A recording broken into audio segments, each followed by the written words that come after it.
Are we going now? We're going. Oh, huh? Yeah. Okay. Previously, we heard the zills.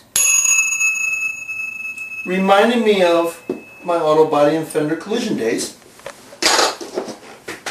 This is a ball joint splitter. This is a mallet. It just happens to make almost the same sound.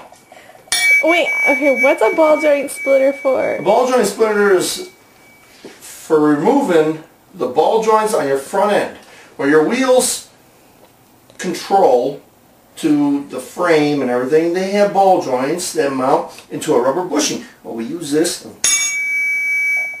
We hit it to split the ball joint from the rubber seal, which has grease in it. So what we would do is we just keep tapping it, but I relate to hearing same sound as zills.